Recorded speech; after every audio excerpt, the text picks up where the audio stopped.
सच्चिदानन्दरूपाय विश्वोत्पत्त्यादिहेतवे तापत्रयविनाशाय श्रीकृष्णाय वयं नुमः।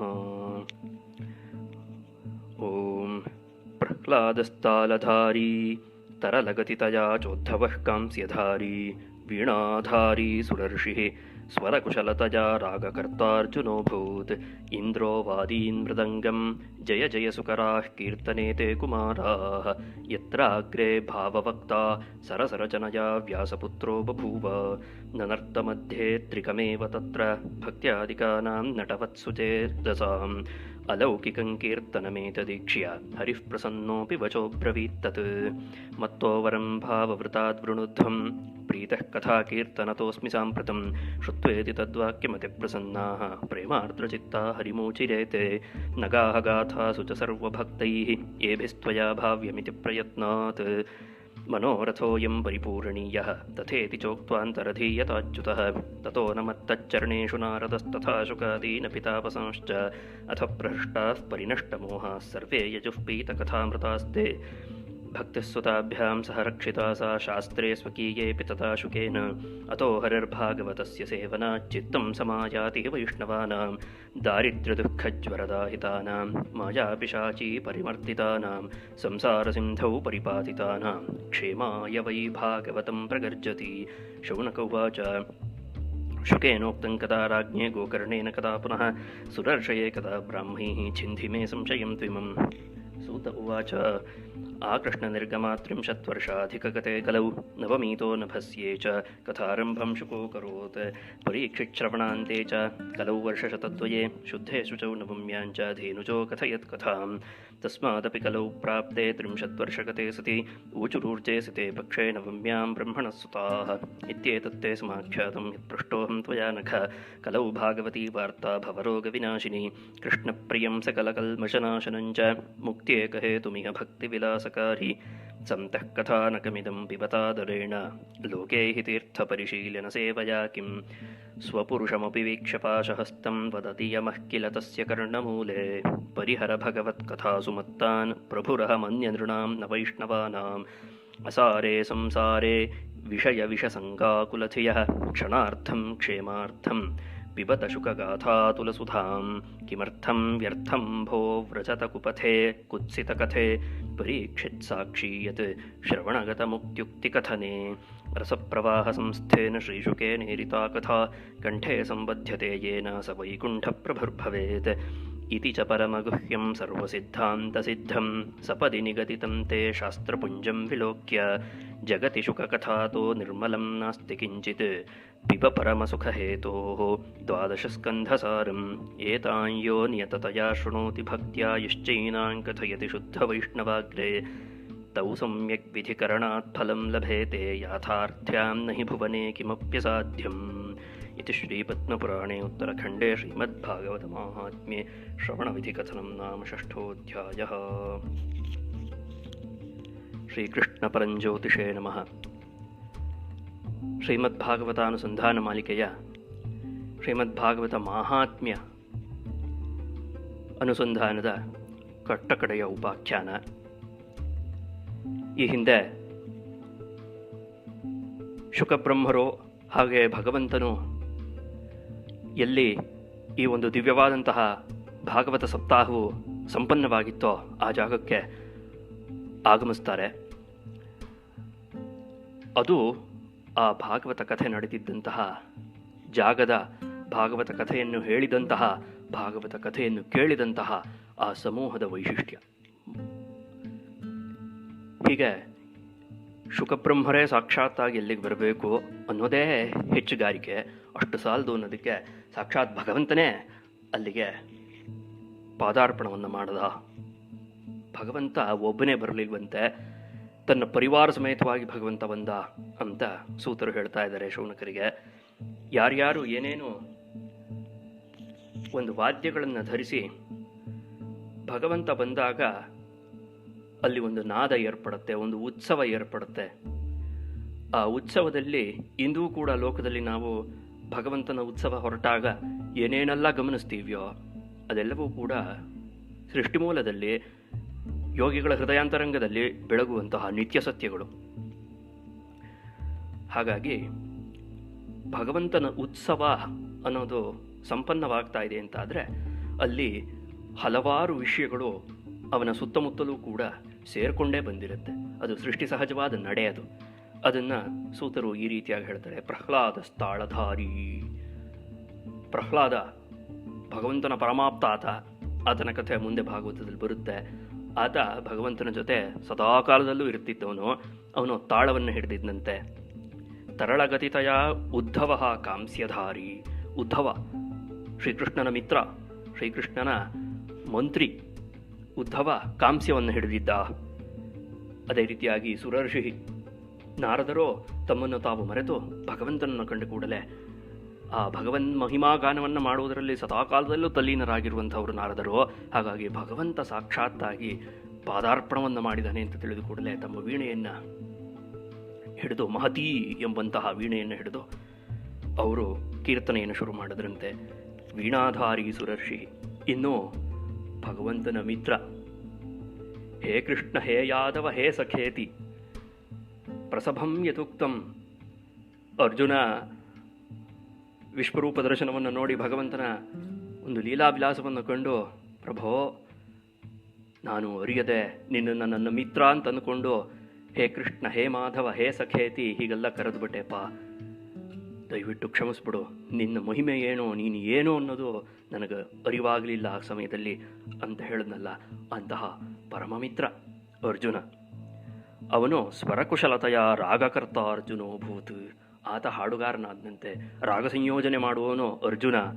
ವೀಣೆಯನ್ನು ಹಿಡಿದಂತಹ ನಾರದ, ಕಾಂಸ್ಯವನ್ನು ಹಿಡಿದಂತಹ ಉದ್ಧವ, ತಾಳವನ್ನು ಹಿಡಿದಂತಹ ಪ್ರಹ್ಲಾದ. ಇಂದ್ರೋವಾದೀನ್ ಮೃದಂಗಂ. ಸಾಕ್ಷಾತ್ ದೇವೇಂದ್ರನೇ ಮೃದಂಗವನ್ನು ನುಡಿಸಿದಂತೆ. ಜಯ ಜಯ ಸುಕರಾ ಕೀರ್ತನೇತೆ ಕುಮಾರಾ. ಭಗವಂತನಿಗೆ ಜಯವಾಗಲಿ, ಭಗವಾನ್ ಜಯತಾಂ ಎಂಬುದಾಗಿ ಕೀರ್ತನೆ ಮಾಡಿದ್ರಂತೆ. ಜಯ ಶಬ್ದವನ್ನು ಹೇಳೋದಕ್ಕೆ ಸನಕ ಸನತ್ ಕುಮಾರಾದಿಗಳು, ಆ ಬ್ರಹ್ಮನ 4 ಜನ ಮಾನಸ ಪುತ್ರರು. ಅಷ್ಟೇ ಅಲ್ಲದೇನೆ ಇದೆಲ್ಲಕ್ಕೂ ತಿಲಕವಿಟ್ಟಂತೆ ಭಗವನ್ ಮಹಿಮೆಯನ್ನು ಹಾಡಿದವನು ಯಾರಪ್ಪ ಅಂತ ಕೇಳಿದ್ರೆ, ಆ ಭಾವವನ್ನು, ಭಗವದ್ಭಾವವನ್ನು ಯಥಾವತ್ತಾಗಿ ಅರಿತು ತನ್ನ ಹೃದಯದಲ್ಲಿ ಧರಿಸಿ ಅದಕ್ಕೆ ಎಳ್ಳಷ್ಟೂ ಕೊರತೆ ಬಾರದಂತೆ ಲೋಕದ ಮುಂದೆ ಹಾಡಿದವನು ಯಾರು ಅಂತ ಕೇಳಿದ್ರೆ, ವ್ಯಾಸಾತ್ಮಜಃ ವ್ಯಾಸಪುತ್ರ. ವ್ಯಾಸನ ಮಗ ಯಾರಪ್ಪ? ಶುಕಬ್ರಹ್ಮ. ಆಯ್ತೆ. ಭಾವವಕ್ತ ಸರಸರಚನೆಯ. ಭಾಗವತದ ರಚನೆಯೇ ಸಂಸ್ಕೃತದ ದೃಷ್ಟಿಯಿಂದಲೂ ಕೇವಲ ಭಾಷಾ ದೃಷ್ಟಿಯಿಂದಲೂ ಭಾಗವತ ಅಷ್ಟು ಸುಲಭವಾದದ್ದಲ್ಲ. ಹಾಗಾಗಿಯೇ ವಿದ್ಯಾವತಾಂ ಭಾಗವತೆ ಪರೀಕ್ಷಾ ಅನ್ನುವಂಥ ಮಾತನ್ನು ಈ ಅರ್ಥದಲ್ಲಿ ರೂಢಿಗೆ ತಂದುಬಿಟ್ಟಿದ್ದಾರೆ ಲೋಕದಲ್ಲಿ. ಕಾರಣ ಅಷ್ಟು ಕಠಿಣವಾಗಿದೆ. ಆದರೆ ಎಷ್ಟು ಕಠಿಣವಾಗಿದೆಯೋ ಅಷ್ಟೇ ಸರಸವಾಗಿಯೂ ಇದೆ. ರಸ ಯಾವತ್ತೂ ಅಷ್ಟೇ. ಅತ್ಯಂತ ಸುಲಭವಾಗಿ ಸಿಕ್ಕಿದ್ರೆ ಅದು ರಸ ಅಂತ ಅನ್ನಿಸ್ಕೊಳ್ಳಲ್ಲ. ಅತಿ ಪರಿಚಯ ಅದವಜ್ಞ ಅನ್ನುವಂಥ ವಿಷಯ ಇರುತ್ತೆ. ಕೊಂಚ ಅದಕ್ಕೆ ಪ್ರಯತ್ನ ಪಡಬೇಕು. ಮಾತು ಹಾಗಿರಬೇಕು. ಎಲ್ಲರಿಗೂ ಸುಲಭವಾಗಿ ಅರ್ಥವಾಗುವಂತೆ ಮಾತನಾಡಬೇಕು ಅನ್ನೋದು ಸಹಜವೇ. ಯಾವ ಮಾತನ್ನು ಅನ್ನೋದು ಕೂಡ ಪಕ್ಕದಲ್ಲೇ ಯೋಚನೆ ಮಾಡಬೇಕಾಗಿರುವಂಥ ವಿಷಯವಾಗಿರುತ್ತೆ. ಇನ್ನು ಕೆಲವು ರಹಸ್ಯತಮವಾದ ವಿಷಯವನ್ನು, ಮಾರ್ಮಿಕವಾದ ವಿಷಯವನ್ನು, ವೇದೋಪನಿಷತ್ತುಗಳ ಸಾರಭೂತವಾದಂತಹ ವಿಷಯವನ್ನು ಆಡಬೇಕಿದ್ರೆ ಅದನ್ನು ಮುಖ್ಯಾರ್ಥದಲ್ಲಿ, ಅಭಿಧೇಯಾರ್ಥದ ರೂಪದಲ್ಲಿ, ವಾಚ್ಯಾರ್ಥವಾಗಿ ಅದನ್ನು ಆಡಕೂಡದು. ಅದನ್ನು ವ್ಯಂಗ್ಯಾರ್ಥವಾಗಿಯೇ ಹೇಳಬೇಕು. ಸೃಷ್ಟಿ ಸಹಜವಾದ ನಡೆಯದು. ತುಂಬ ಸುಂದರವಾದಂತಹ ಪದಾರ್ಥ ಸೃಷ್ಟಿಯಲ್ಲಿ ಅನೇಕ ಕವಚಗಳನ್ನು ಹಾಕ್ಕೊಂಡೇ ಬಂದಿರುತ್ತೆ. ಹಲಸಿನ ಹಣ್ಣು, ಬಾಳೆಹಣ್ಣು, ಈ ರೀತಿಯಾಗಿ. ಹಲಸಿನ ತೊಳೆ ತಾನೇ ಚೆನ್ನಾಗಿರೋದು. ಹಾಗಾದರೆ ಹಲಸಿನ ಮರದಲ್ಲಿ ಬರೀ ತೊಳೆನೇ ಬಿಡಲಿ ಅಂತ ಹೇಳಿದ್ರೆ ಹಾಗಾಗೋಲ್ಲ. ತನ್ನ ಸುತ್ತ ಏನೋ ಒಂದು ಕವಚವನ್ನು ಹಾಕ್ಕೊಂಡು ಬಂದಿರುತ್ತೆ. ಅದೇ ರೀತಿಯಾಗಿ ತೆಂಗಿನಕಾಯಿ, ಮೊಟ್ಟೆ, ಎಷ್ಟೆಲ್ಲ ಆಳವಾಗಿ ಅದು ತನ್ನ ರಹಸ್ಯವನ್ನು ಇಟ್ಕೊಂಡಿರುತ್ತೆ, ಆಸ್ವಾದನೆಯನ್ನು ಇಟ್ಕೊಂಡಿರುತ್ತೆ. ಹಾಗೆ ರಸವೂ ಕೂಡ ಹಾಗೆ ಇಟ್ಕೊಂಡಿರುತ್ತೆ. ಹಾಗಿರೋದು ಬೇಡ, ಎಲ್ಲರಿಗೂ ಸುಲಭವಾಗಿ ಸಿಗೋ ಹಾಗೆ ಆಗ್ಬಿಡ್ಲಿ ರಸ ಅಂತಂದರೆ ಹಾಗಿಲ್ಲ. ಸೃಷ್ಟಿಯಲ್ಲೇ ನಡೆ ಹಾಗಿಲ್ಲ. ಅದನ್ನು ಅರ್ಥ ಮಾಡಿಕೊಳ್ಬೇಕು. ಹಾಗಾಗಿಯೇ ರಸಶಾಸ್ತ್ರವಾದಂತಹ ಸಾಹಿತ್ಯದ ಅಧ್ಯಯನ. ಯಾಕಾಗಿ ಅಷ್ಟೊಂದು ಕೂಲಂಕಷವಾಗಿ ಅಧ್ಯಯನ ಮಾಡಬೇಕು ಸಾಹಿತ್ಯವನ್ನು ಅಂತ ಕೇಳ್ತು ಅಂತಂದರೆ ಅದರ ಹಿಂದೆ ಏನೋ ಒಂದು ಮರ್ಮವಿದೆ. ಭಗವದ್ ರಸವನ್ನು ಹೇಗೆ ಆಸ್ವಾದನೆ ಮಾಡಬೇಕು ಅಂತ ಒಂದರ್ಥ. ಇನ್ನೊಂದು, ಒಂದೊಂದು ದಿನ ಭಗವತ್ ಕೃಪೆಯಿಂದ ಆ ಶಕ್ತಿ ಅಂತ ಏನಿದೆಯೋ, ಪ್ರತಿಭಾ ಅಂತ ಏನು ಕರಿತೀವ್ಯೋ, ಅದು ಒಂದು ವೇಳೆ ಭಗವಂತನ ದಯೆಯಿಂದ ನಮ್ಮಲ್ಲಿ ಉಂಟಾಯಿತು ಅಂತ ಆದರೆ, ಸೃಷ್ಟಿ ಸಹಜವಾದ ವಿಷಯಗಳು ಏನೇನಿದೆಯೋ, ಸೃಷ್ಟಿ ರಹಸ್ಯಗಳು ಏನೇನಿದೆಯೋ ಅದನ್ನೆಲ್ಲ ಬಿಚ್ಚಿಡಬೇಕಾದಂತಹ ಒಂದು ಸನ್ನಿವೇಶ ಒದಗಿ ಬಂದರೆ ಸಾಹಿತ್ಯದ ಅಧ್ಯಯನ ಕೆಲಸಕ್ಕೆ ಬರುತ್ತೆ ಅಂತ ಲೆಕ್ಕ. ಯಾಕೆ ಅಂತ ಕೇಳಿದ್ರೆ, ಯಾವ ವಿಷಯವನ್ನು ಎಷ್ಟು ಮುಚ್ಚಿಡಬೇಕು, ಎಷ್ಟು ತೆರೆದಿಡಬೇಕು, ಯಾವಾಗ ಎಲ್ಲಿ ಹೇಗೆ ಹೇಳಬೇಕು, ಇದೆಲ್ಲವನ್ನು ಅರಿತವನೇ ಭಾವಭಕ್ತ. ಆ ಪದವನ್ನು ಸೂತ್ರ ಹೇಳ್ತಾರೆ ಶುಕಬ್ರಹ್ಮರಿಗೆ. ಅಗ್ರೇ ಭಾವಭಕ್ತ, ಎಲ್ಲರ ಮುಂದೆ ಅಗ್ರೇಸರನಾಗಿದ್ದಂಥವನು ಯಾರಪ್ಪ ಈ ಒಂದು ಸಮೂಹದಲ್ಲಿ, ಈ ಮಂಡಳಿಯಲ್ಲಿ ಯಾರು ಅಂತ ಕೇಳಿದ್ರೆ, ಭಾವಭಕ್ತನಾಗಿದ್ದಂತಹ, ಸರಸರಚನೆಯ ಅತ್ಯಂತ ಸುಲಲಿತವಾದಂತಹ, ಸುಮಧುರವಾದಂತಹ ಶಬ್ದಾರ್ಥಗಳ ರಚನೆಯಲ್ಲಿ ನಿಪುಣನಾದಂತಹ ಶುಕಬ್ರಹ್ಮ ಈ ಒಂದು ಪರಿಷತ್ತಿನ ಅಗ್ರೇಸರನಾಗಿದ್ದ. ಯಾವಾಗ ಇಂತಹ ಒಂದು ಅದ್ಭುತವಾದಂತಹ ವಾದ್ಯಮಂಡಳಿಯ ಸಮೇತನಾಗಿ ಭಗವಂತ ಅಲ್ಲಿಗೆ ದಯಮಾಡಿಸಿದನೋ, ಭಕ್ತಿಜ್ಞಾನ ವೈರಾಗ್ಯಗಳು ಸಂತೋಷದಿಂದ ನನರ್ಥ ಮಧ್ಯೆ ತ್ರಿಕಮೇವ ಯತ್ರ, ನರ್ತನ ಮಾಡೋದು ಅಂತೆ ಭಕ್ತಿಜ್ಞಾನ ವೈರಾಗ್ಯಗಳು. ಭಕ್ತಿಜ್ಞಾನ ವೈರಾಗ್ಯಗಳು ಭಗವಂತನ ಸನ್ನಿಧಿಯಲ್ಲಿ ನಿಲ್ಲೋಲ್ಲ, ನರ್ತನ ಮಾಡುತ್ತವೆ ಅಂತ ಲೆಕ್ಕ. ಆಯ್ತೆ, ಅಷ್ಟು ಮುದ ಉಂಟಾಗುತ್ತೆ ಅಂತ ಲೆಕ್ಕ ಭಕ್ತಿಜ್ಞಾನ ವೈರಾಗ್ಯಗಳಿಗೆ. ಎಂತಹ ಅದ್ಭುತವಾದಂತಹ ದೃಶ್ಯವಿರಬೇಕು ಅದು. ಸಾಕ್ಷಾತ್ ಭಕ್ತಿಜ್ಞಾನ ವೈರಾಗ್ಯಗಳು ಭಗವತ್ ಸನ್ನಿಧಿಯಲ್ಲಿ ನರ್ತನವನ್ನು ಮಾಡಿದ್ವು ಅಂತ. ಈ ಅದ್ಭುತವಾದಂತಹ ಅಲೌಕಿಕವಾದಂತಹ ಈ ಒಂದು ಕೀರ್ತನವನ್ನು ಕಂಡು ಭಗವಂತನಿಗೆ ತುಂಬ ಪ್ರಸನ್ನತೆ ಉಂಟಾಯಿತಂತೆ. ಅಷ್ಟೇ ಅಲ್ವೇ ಆಗಬೇಕಾಗಿರೋದು ಕಟ್ಟಕಡೆಯದಾಗಿ.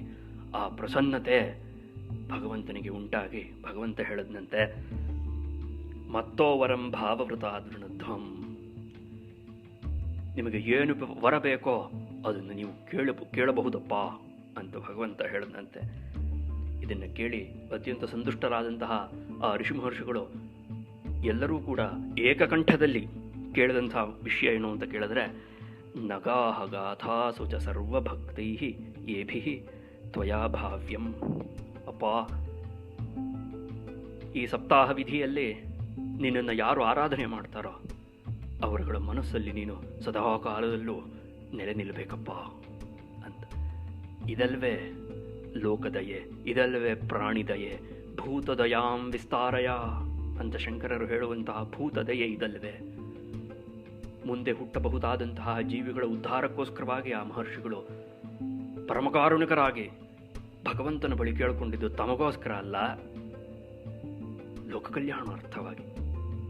ಇದು ಕೋಹಿ ವಿಜ್ಞಾತುಮರ್ಹತಿ ಅಲ್ವೇ. ಭವಭೂತಿ ಹೇಳ್ದಂಗೆ ಲೋಕೋತ್ತರಾಣಾಂ ಚೇತಾಂಸಿ ಕೋಹಿ ವಿಜ್ಞಾತುಮರ್ಹತಿ. ಯಾರ ಕೈಲಪ್ಪ ಅವರನ್ನು ಅರ್ಥ ಮಾಡ್ಕೊಳಕ್ಕಾಗತ್ತೆ. ಇಂತಹ ದಯಾಮಯರು ಆ ಋಷಿ ಮಹರ್ಷಿಗಳು ಮುಂದೆ ಹುಟ್ಟಬಹುದಾದಂತಹ ಜೀವಿಗಳ ಒಂದು ಉದ್ಧಾರಕ್ಕೋಸ್ಕರವಾಗಿ ಭಗವಂತನನ್ನು ಪ್ರಾರ್ಥನೆ ಮಾಡಿಕೊಂಡ್ರಂತೆ. ಅಪ್ಪ, ಯಾರು ನಿನ್ನ ಭಕ್ತರೋ, ಭಕ್ತಿಯಿಂದ ಶ್ರದ್ಧೆಯಿಂದ ನಿನ್ನನ್ನೇ ಮನಸ್ಸಿನಲ್ಲಿ ಸದಾಕಾಲವೂ ಧ್ಯಾನಿಸುತ್ತಾ ಈ ಭಾಗವತವನ್ನು ಅನುಸಂಧಾನ ಮಾಡ್ತಾರೋ ಸಪ್ತಾಹ ವಿಧಿಯಲ್ಲಿ, ಅವರ ಹೃದಯವನ್ನು ನೀನು ತೊರೆದು ಹೋಗಬಾರದು, ಅವರಲ್ಲಿ ನೀನು ದೃಢವಾಗಿ ನೆಲೆ ನಿಲ್ಲಬೇಕಪ್ಪ. ಇದೇ ನೀನು ಮಾಡಬೇಕಾಗಿರುವಂತಹ ಅನುಗ್ರಹ, ಇದೇ ನಾವು ನಿನ್ನ ಬಳಿ ಕೇಳಿಕೊಳ್ಳುವಂತಹ ವರ ಅಂತ ಹೇಳಿದ. ಮನೋರಥೋಯಂ ಪರಿಪೂರಣೀಯ, ಇದೊಂದೇ ನಮ್ಮ ಮನೋರಥ, ಇದನ್ನು ನೀನು ಪೂರ್ಣಗೊಳಿಸಬೇಕು ಅಂತ ಕೇಳಿದಾಗ ಭಗವಂತ ತಥಾ ಆಗಲಿಪ್ಪ, ತಥೇತಿ ಚೋಕ್ತ್ವ, ಹಾಗೆ ಆಗಲಿ ಅಂತ ಹೇಳಿ ಅಂತರ್ಧೀಯತ, ಅಂತರ್ಧಾನನಾದ ಭಗವಂತ. ಯಾವ ಜಾಗದಲ್ಲಿ ಭಗವಂತನ ಛಾಪು ಬಿದ್ದಿತ್ತೋ, ಮುದ್ರೆ ಒತ್ತಿತ್ತೋ, ಆ ಜಾಗ ಭಗವಂತನ ಚರಣ ಸ್ಪರ್ಶವಾಗಿದ್ದಂತಹ ಜಾಗವನ್ನು ನಾರದಾದಿಗಳೆಲ್ಲರೂ ಕೂಡ ತಥೋ ನಮತ್ ಅನಮತ್ ಆ ಒಂದು ಜಾಗಕ್ಕೆ, ಆ ಪದಚಿಹ್ನೆಗೆ ನಮಸ್ಕಾರವನ್ನು ಮಾಡ್ತಾರೆ. ಎಲ್ಲರೂ ಕೂಡ ಪ್ರಹೃಷ್ಟ, ಬಹಳ ಸಂತುಷ್ಟರಾಗ್ತಾರೆ. ಭಗವಂತನ ಒಂದು ಸಾನ್ನಿಧ್ಯ ಅವರಿಗೆ ದೊರಕಿತು ಅನ್ನುವಂಥದ್ದೇ ಏನೋ ಒಂದು ಮುದಕ್ಕೆ ಕಾರಣ. ಭಗವಂತನ ಧ್ವನಿ, ಭಗವಂತನ ಸ್ಮರಣೆ, ಆ ಭಗವಂತನ ಒಂದು ಯಾವುದಾದರೂ ಒಂದು ಕಲೆಯಾದರೂ ಒಂದು ವೇಳೆ ಮನಸ್ಸಿಗೆ ಬಂದರೆ ಅದು ಯಾವುದೋ ಒಂದು ಅಲೌಕಿಕವಾದಂತಹ ಒಂದು ಆನಂದವನ್ನು ತಂದುಕೊಡುತ್ತೆ. ಯಾವ ಸಂಶಯವೂ ಇಲ್ಲ ಇದರಲ್ಲಿ. ಅಂಥದ್ರಲ್ಲಿ ನಿಮೇಷಾರ್ಧನ್ನ ತಿಷ್ಠಂತಿ, ಅರ್ಧ ಕ್ಷಣವೂ ಕೂಡ ಭಗವತ್ ಚಿಂತನೆಯನ್ನು ಬಿಟ್ಟಿರದಂತಹ ನಾರದಾದಿಗಳಿಗೆ ಇನ್ನೆಂತಹ ಭಗವತ್ ಸೌಖ್ಯ ಉಂಟಾಗಬಹುದು ಅನ್ನೋದನ್ನು ನಾವುಗಳು ಊಹೆನೂ ಮಾಡೋಕ್ಕಾಗಲ್ಲ. ಹಾಗೆ ಪ್ರತಿಯೊಬ್ಬರೂ ಕೂಡ ಪ್ರಹೃಷ್ಟಾಹ. ಈ ರೀತಿಯಾಗಿ ಭಗವಂತ ಹೃದಯದಲ್ಲಿ ತುಂಬಿಕೊಂಡಾಗ ಮೋಹಕ್ಕೆ ಎಲ್ಲಿಯ ಅವಕಾಶ? ಪರಿನಷ್ಟ ಮೋಹ, ಮೋಹವೆಲ್ಲವೂ ನಷ್ಟವಾಗಿ ಹೋಗಿದೆ, ಕಣ್ಮರೆಯಾಗಿ ಹೊರಟು ಹೋಗ್ಬಿಟ್ಟಿದೆ ಮೋಹ, ಇಲ್ಲವೇ ಇಲ್ಲ ಮೋಹ. ಎಲ್ಲರೂ ಕೂಡ ತಮ್ಮ ತಮ್ಮ ಸ್ಥಳಗಳಿಗೆ ಹಿಂತಿರುಗಿದ್ರು. ಪೀತಕಥಾಮೃತ, ಈ ಭಾಗವತ ಕಥಾ ಎಂಬಂತಹ ಅಮೃತವನ್ನು ಆಸ್ವಾದನೆ ಮಾಡಿ ತಮ್ಮ ತಮ್ಮ ಒಂದು ನಿವಾಸ ಸ್ಥಾನಕ್ಕೆ ಎಲ್ಲರೂ ತೆರಳಿದರು ಅಂತ. ಭಕ್ತಿಯೂ ಕೂಡ ತನ್ನ ಇಬ್ಬರು ಮಕ್ಕಳಾದಂತಹ ಜ್ಞಾನ ವೈರಾಗ್ಯಗಳೊಡನೆ ಶುಕಬ್ರಹ್ಮರಿಂದ ತಮ್ಮ ರಚನೆಯಾದಂತಹ ಈ ಒಂದು ಭಾಗವತದಲ್ಲಿ ದೃಢವಾಗಿ ಸ್ಥಾಪಿಸಲ್ಪಟ್ಟಿತು ಅನ್ನುವಂಥ ಒಂದು ವಾಕ್ಯ ಬರುತ್ತೆ ಮುಂದಕ್ಕೆ. ಭಕ್ತಿಸ್ತುತಾಭ್ಯಾಂ ಸಹ ರಕ್ಷಿತಾ ಸಾ. ಭಕ್ತಿಯನ್ನು ತನ್ನ ಇಬ್ಬರು ಮಕ್ಕಳಾದಂತಹ ಜ್ಞಾನ ವೈರಾಗ್ಯಗಳೊಡನೆ ಭಕ್ತಿಜ್ಞಾನ ವೈರಾಗ್ಯಗಳನ್ನು ಶುಕಬ್ರಹ್ಮರು ಭಾಗವತದಲ್ಲಿ ರಕ್ಷಿತ, ಕಾಪಾಡಿದ್ರು, ಕಾಪಿಟ್ಟರು, ಬೊಚ್ಚಿಟ್ಟರು, ಗೋಪ್ಯವಾಗಿ ರಹಸ್ಯವಾಗಿ ಇಲ್ಲಿ ಇಟ್ಟರು ಅಂತ ಲೆಕ್ಕ. ಅದಕ್ಕೋಸ್ಕರಲೇ ಹೇಳಿದ್ರು ಭಾಗವತಸ್ಯ ಸೇವನ. ಯಾರು ಭಾಗವತವನ್ನು ಅನುಸಂಧಾನ ಮಾಡ್ತಾರೋ ಚಿತ್ತಂ ಸಮಾಯಾತಿ ವೈಷ್ಣವಾನ, ಭಗವಂತ ಅವರ ಮನಸ್ಸನ್ನು ನಿಶ್ಚಯವಾಗಿಯೂ ಖಂಡಿತವಾಗಿಯೂ ಪ್ರವೇಶ ಮಾಡ್ತಾನೆ ಅಂತ. ಯಾಕೆ ಅಂತ ಕೇಳಿದ್ರೆ ಭಗವಂತ ಎಲ್ಲಿರ್ತಾನೆ ಅಂತ ಕೇಳಿದ್ರೆ ಯತ್ರ ಯತ್ರ ಭಕ್ತಿಜ್ಞಾನ ವೈರಾಗ್ಯ ತತ್ರ ತತ್ರ ಭಗವಾನ್. ಭಕ್ತಿಜ್ಞಾನ ವೈರಾಗ್ಯಗಳು ಎಲ್ಲಿರುತ್ತೋ ಅಲ್ಲಿ ಭಗವಂತ ಇರ್ತಾನೆ, ಭಗವಂತನ ಸಾನ್ನಿಧ್ಯ ಇರುತ್ತೆ. ಭಕ್ತಿಜ್ಞಾನ ವೈರಾಗ್ಯಗಳು ಎಲ್ಲಿರುತ್ತೆ ಅಂತ ಕೇಳಿದ್ರೆ ಯಥಾ ಭಾಗವತೆ ಅಂತ. ಹಾಗಾಗಿ ಭಾಗವತದ ಅನುಸಂಧಾನವನ್ನು ಮಾಡಬೇಕು. ಎಂಥವ್ರು ಮಾಡಬೇಕು ಅನ್ನೋದನ್ನು ಸೂತರು ಮತ್ತೊಮ್ಮೆ ಜ್ಞಾಪಿಸ್ತಾರೆ. ದಾರಿದ್ರ್ಯ ದುಃಖ ಜ್ವರದಾಹಿತಾನ. ದರಿದ್ರತೆಯಿಂದಲೋ, ಬುದ್ಧಿಯ ದರಿದ್ರತೆಯಿಂದಲೋ, ಹಣದ ದರಿದ್ರತೆಯಿಂದಲೋ ಅತ್ಯಂತ ದುಃಖಿತರಾದಂತಹವರು, ಜ್ವರದಾಹಿತಾನ, ಪಡಬಾರದಂತಹ ದೈಹಿಕವಾದಂತಹ ಕಷ್ಟಗಳನ್ನು ಅನುಭವಿಸ್ತಾ ಇರುವಂಥವರು, ಮಾಯಾಪಿಶಾಚಿ ಪರಿಮರ್ದಿತಾನ, ಮಾಯೆಯಿಂದ ಆಹತರಾದವರು, ಏಟನ್ನು ತಿಂದವರು, ಮಾಯೆಯಿಂದ ನಾವು ಆಹತರಾಗಿದ್ದೇವೆ ಅಂತ ಅರಿತವರು ಅಂತ ಲೆಕ್ಕ. ಕೆಲವೊಮ್ಮೆ ಮಾಯೆಯಿಂದ ಆಹತರಾದವರಿಗೆ ತಾವು ಮಾಯೆಯಿಂದ ಆಹತರಾಗಿದ್ದೀವಿ ಅನ್ನೋದು ಗೊತ್ತಿರೋಲ್ಲ, ಅಂಥವರಲ್ಲ. ಇದೆಲ್ಲವೂ ಮಾಯೆಯ ಪ್ರಭಾವ. ಎಷ್ಟೆಷ್ಟು ಪ್ರಯತ್ನ ಪಟ್ಟರೂ ಕೂಡ ಮಾಯೆಯನ್ನು ದಾಟಕ್ಕಾಗ್ತಾ ಇಲ್ಲ. ಮಾಮೇವಯೇ ಪ್ರಪದ್ಯಂತೆ ಮಾಯಾಮೇಷಾಂತರಂತಿತೆ. ಭಗವಂತನ ಮಾತು, ಶ್ರೀಕೃಷ್ಣ ಗೀತೆಯಲ್ಲಿ ಹೇಳಿದ್ದು ಮಾಮೇವಯೇ ಪ್ರಪದ್ಯಂತೆ. ಅಪ್ಪ, ಯಾರು ನನ್ನನ್ನೇ ಆಶ್ರಯಿಸ್ತಾರೋ ಮಾಯಾಮೇತಾಂತರಂತಿತೆ, ಅವರು ಮಾತ್ರ ಈ ಮಾಯೆಯನ್ನು ದಾಟಕ್ಕೆ ಸಾಧ್ಯಪ್ಪ ಅಂತ. ಶ್ರೀಮದ್ಭಾಗವತಾಖ್ಯೋಯಂ ಶ್ರೀಕೃಷ್ಣ ಏವಹಿ. ಹಿಂದೆ ಬಂತು ಈ ವಾಕ್ಯ. ಭಾಗವತ ಬೇರೆ ಅಲ್ಲ, ಭಗವಂತ ಬೇರೆ ಅಲ್ಲ. ಭಗವಂತನ ವಾಕ್ಯ ಏನು ಹೇಳುತ್ತೆ ಅಂತ ಕೇಳಿದ್ರೆ ಯಾರು ನನ್ನನ್ನು ಆಶ್ರಯಿಸ್ತಾರೋ ಅವರು ಈ ಮಾಯೆಯನ್ನು ದಾಟ್ತಾರೆ ಅಂತ ಲೆಕ್ಕ. ಕೃಷ್ಣ ಕಾಣಿಸೋಲ್ವೇ ನಮಗೆ, ಬರೀ ಚಿತ್ರಪಟದಲ್ಲಿ ಮಾತ್ರ ಕಾಣಿಸ್ತಾನಲ್ಲ ಅಂತ ಕೇಳಿದ್ರೆ ಇಲ್ಲಪ್ಪ, ಅದನ್ನು ಅನುಸಂಧಾನ ಮಾಡೋಕ್ಕೂ ಆಗುತ್ತೆ ಭಗವಂತನನ್ನು. ಹೇಗೆ ಅಂತ ಕೇಳಿದ್ರೆ ಶ್ರೀಮದ್ಭಾಗವತಾಖ್ಯೋಯಂ ಶ್ರೀಕೃಷ್ಣ ಪರ ಏವಹಿ. ಈ ಶ್ರೀಮದ್ಭಾಗವತವೇ ಶ್ರೀಕೃಷ್ಣ, ಹಾಗಿಂದ ಭಾಗವತವೇ ಭಗವಂತ. ಭಾಗವತ ಬೇರೆ ಅಲ್ಲ, ಭಗವಂತ ಬೇರೆ ಅಲ್ಲ. ಹಾಗಿರೋದ್ರಿಂದ ಭಾಗವತವನ್ನು ಅನುಸಂಧಾನ ಮಾಡಿದ್ರೆ ಮಾಯೆಯನ್ನು ಕೂಡ ದಾಟಬಹುದು. ಅಷ್ಟೇ ಅಲ್ಲದೆ ಸಂಸಾರ ಸಿಂಧವು ಪರಿಪಾತಿತಾನ. ಈ ಸಂಸಾರ ಸಮುದ್ರದಲ್ಲಿ ಸಿಲುಕಿ ಹಾಕಿಕೊಂಡಿರೋರು ಯಾರ್ಯಾರಿದರೋ ಕ್ಷೇಮಾಯ ವೈ ಭಾಗವತಂ ಪ್ರಕೃತ್ಯತಿ. ಇಂತಹವರೆಲ್ಲರಿಗೂ ಕೂಡ ಕ್ಷೇಮವನ್ನು ಉಂಟು ಮಾಡೋದಕ್ಕೆ ಭಾಗವತ ಅನ್ನುವಂಥದ್ದು ಪ್ರಗರ್ಜತಿ, ಗರ್ಜಿಸುತ್ತದೆ ಅಂತ ಲೆಕ್ಕ. ಇಲ್ಲಿ ಹಿಂದೆಯೇ ಜ್ಞಾಪಿಸಿಕೊಂಡಂತೆ ಒಂದು ಸೂಕ್ಷ್ಮ ಇದೆ, ಒಂದು ರಹಸ್ಯವಿದೆ.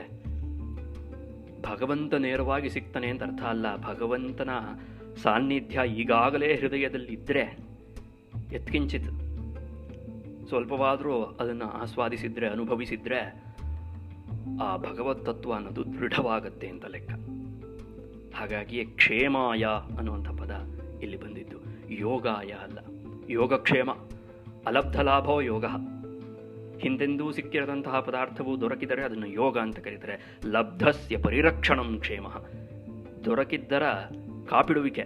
ಯಾವ ಪದಾರ್ಥವು ನಮಗೀಗಾಗಲೇ ದೊರಕಿದೆಯೋ ಅದನ್ನು ಚೆನ್ನಾಗಿ ಗೋಪ್ಯವಾಗಿ, ಅದನ್ನು ರಹಸ್ಯವಾಗಿ ಇಟ್ಕೊಳ್ಳುವಂಥದ್ದು ಏನಿದೆಯೋ, ರಕ್ಷಿಸುವುದು ಏನಿದೆಯೋ ಅದನ್ನು ಕ್ಷೇಮ ಅಂತ ಕರೀತಾರೆ. ಭಾಗವತ ಏನು ಮಾಡುತ್ತೆ ಅಂತ ಕೇಳಿದ್ರೆ ಭಗವತ್ ತತ್ವವನ್ನು ರಕ್ಷಿಸಿಕೊಡುತ್ತೆ, ಕಾಪಿಡತ್ತೆ ಅಂತ ಲೆಕ್ಕ. ಇದು ಅತ್ಯಂತ ಸೂಕ್ಷ್ಮವಾಗಿ ಅವಶ್ಯವಾಗಿ ಅನುಸಂಧಾನ ಮಾಡಬೇಕಾದಂಥ ಒಂದು ಅಂಶ. ಮುಂದೆ ಶೌನಕರು ಒಂದು ಪ್ರಶ್ನೆಯನ್ನು ಕೇಳ್ತಾರೆ ಸೂತರನ್ನ. ಶುಕಬ್ರಹ್ಮರು ಯಾವ ಕಾಲದಲ್ಲಿ ಭಾಗವತವನ್ನು ಉಪದೇಶ ಮಾಡಿದ್ರು, ಗೋಕರ್ಣ ಯಾವಾಗ ಭಾಗವತ ಸಪ್ತಾಹವನ್ನು ಮಾಡ್ದ, ಅದೇ ರೀತಿಯಾಗಿ ಬ್ರಹ್ಮನ ಮಾನಸಪುತ್ರರಾದಂತಹ ಸನಕಾದಿಗಳು ಯಾವ ಕಾಲದಲ್ಲಿ ಈ ಭಾಗವತ ಸಪ್ತಾಹವನ್ನು ಮಾಡಿದ್ರು. ಈ ಮೂವರು ಭಾಗವತ ಸಪ್ತಾಹವನ್ನು ಮಾಡಿರುವಂಥವರು. ಇದರ ಒಂದು ಕಾಲಕ್ರಮವನ್ನು ಶೌನಕರು ಸೂತರನ್ನು ಕೇಳ್ತಾರೆ. ಸೂತರು ಹೇಳಿದ್ರು, ಆ ಕೃಷ್ಣ ನಿರ್ಗಮಾತ್ 30 ವರ್ಷಾಧಿಕಗತೆ ಕಲು. ಶ್ರೀಕೃಷ್ಣನ ಮಹಾನಿರ್ಯಾಣವಾದ ಪಶ್ಚಾತ್ ಕಾಲದಲ್ಲಿ 30 ವರ್ಷಗಳ ಕಾಲ ಕಲಿಯುಗದಲ್ಲಿ ಕಳೆದಾಗ ನವಮೀತೋ ನಭಸ್ಯೇಚ ಆಯ್ತೆ. ನವಮೀ ತಿಥಿಯಿಂದ ಆರಂಭ ಮಾಡಿ ಶುಕ ಕಥಾರಂಭಂ ಅಕರೋತ್. ಶುಕಬ್ರಹ್ಮರು ಮೊಟ್ಟಮೊದಲನೇದಾಗಿ ಪರೀಕ್ಷಿತನಿಗೆ ಈ ಭಾಗವತ ಕಥೆಯನ್ನು ಅನುಸಂಧಾನ ಮಾಡುವುದನ್ನು ಹೇಗೆ, ಸಪ್ತಾಹ ವಿಧಿಯಲ್ಲಿ ಹೇಗೆ ಅನುಸಂಧಾನ ಮಾಡಬೇಕು ಅನ್ನುವಂಥ ಒಂದು ವಿಧಾನವನ್ನು ಹೇಳಿಕೊಟ್ರು, ಕಥೆಯನ್ನು ಹೇಳಿದ್ರು ಅಂತ ಲೆಕ್ಕ. ಈ ಪರೀಕ್ಷಿತ ಕಥೆಯನ್ನು ಕೇಳಾದ ನಂತರದಲ್ಲಿ 200 ವರ್ಷಗಳು ಕಳೆದ ನಂತರದಲ್ಲಿ ಮತ್ತೆ ಒಂದು ಶುಕ್ಲ ಪಕ್ಷದ ನವಮಿಯಿಂದ, ಅದು ಕೂಡ ಶ್ರಾವಣ ಮಾಸದಲ್ಲಿ, ಹಿಂದೂ ಆಗಿದ್ದು ಕೂಡ ಶ್ರಾವಣ ಮಾಸದಲ್ಲಿ, ಆ ಶ್ರಾವಣ ಮಾಸದ ಶುಕ್ಲ ಪಕ್ಷದ ನವಮಿಯಂದು ಧೇನುಜ ಅರ್ಥಾತ್ ಗೋಕರ್ಣನು ಭಾಗವತ ಸಪ್ತಾಹವನ್ನು ಆರಂಭ ಮಾಡಿದ ಅಂತ ಲೆಕ್ಕ. ಇದು ಕಳೆದ ನಂತರದಲ್ಲಿ ಇನ್ನು 30 ವರ್ಷ ಆದ ಮೇಲೆ ಇವರು ಕೂಡ, ಸನಕಾದಿಗಳು ಕೂಡ ನಾರದರಿಗೆ ಮತ್ತು ಅಲ್ಲಿ ನೆರೆದಿದ್ದಂತಹ ಸಮೂಹಕ್ಕೆ ಭಾಗವತ ಸಪ್ತಾಹವನ್ನು ಹೇಳಿದ್ರು. ಇದು ಈ ಕ್ರಮ ಎಂಬುದಾಗಿ ಹೇಳಿದ್ರು. ಕಲವು ಭಾಗವತಿಯಪ್ಪ, 100 ಮಾತಿಗೆ 1 ಮಾತು, ಕಲವು ಭಾಗವತಿ ವಾರ್ತಾ ಭವರೋಗ ವಿನಾಶಿನಿ. ಕಲಿಯುಗದಲ್ಲಿ ಭಾಗವತದ ಬಗ್ಗೆ ಮಾತನಾಡುವುದೇ ಭವರೋಗ ವಿನಾಶಿನಿ, ಭವರೋಗಕ್ಕೆ ಮದ್ದು. ಇದು ಬಿಟ್ಟು ಬೇರೆ ಇನ್ನೇನೂ ಇಲ್ಲ. ಕೃಷ್ಣ ಪ್ರಿಯಂ, ಭಗವಂತನಿಗೆ ಅತ್ಯಂತ ಪ್ರೀತಿಯನ್ನು ಉಂಟು ಮಾಡುವಂಥದ್ದು ಭಾಗವತ ಅನ್ನುವಂಥದ್ದು. ಸಕಲ ಕಲ್ಮಶನಾಶನಂ, ಎಲ್ಲ ಕ್ಲೇಶಗಳನ್ನು, ದೋಷಗಳನ್ನು, ಕಲ್ಮಶಗಳನ್ನು ನಾಶ ಮಾಡುವಂಥದ್ದು. ಮುಕ್ತಿಯೇಕ ಹೇತು, ಮುಕ್ತಿಗೆ ಒಂದೇ ಹೇತು ಅಂತಲೂ ಅರ್ಥ. ಮುಕ್ತಿಯೊಂದೇ ಇದರ ಹೇತುವಿಂದ ಉಂಟಾಗುವಂತಹ ಕಾರ್ಯ ಅಂತ ಮತ್ತೊಂದರ್ಥ.